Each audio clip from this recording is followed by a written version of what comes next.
छत्तीसगढ़ी गाने देखने के लिए हमारे YouTube चैनल को सब्सक्राइब करें और नए अपडेट्स जानने के लिए बेल आइकन के बटन को क्लिक करें।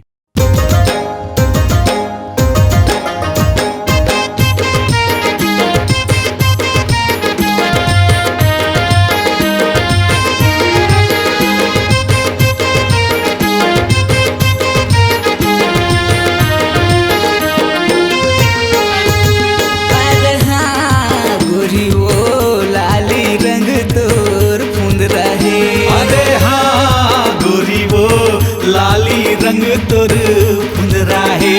अरे हाँ गोरी वो लाली रंग तोर फुंदरा है।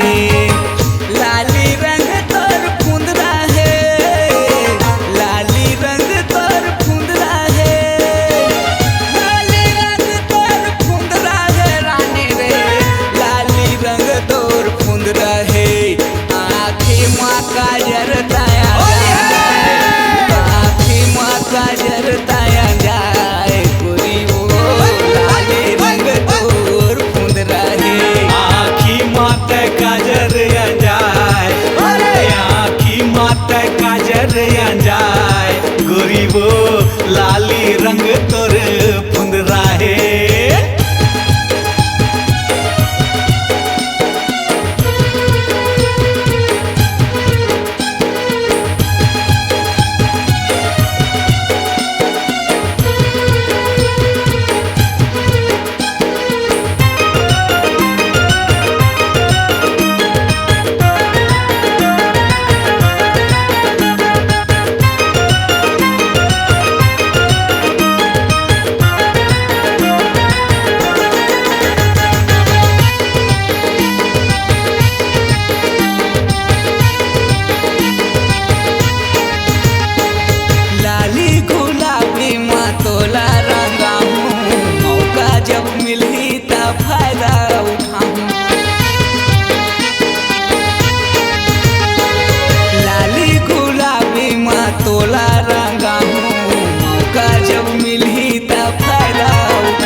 लाली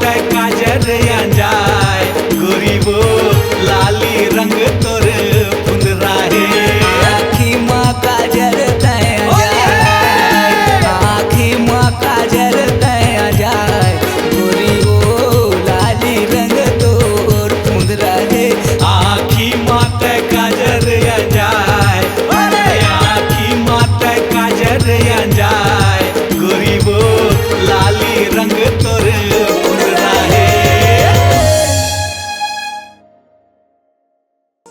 आपकी आवाज ही आपकी पहचान है।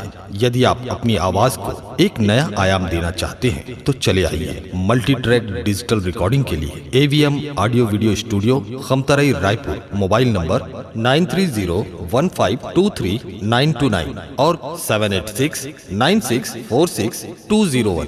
यदि आप नए एवं पुराने गीत सुनना चाहते हैं तो avmgana.com में जाकर गाना फ्री डाउनलोड करें और YouTube चैनल में AVM गाना को सब्सक्राइब करें।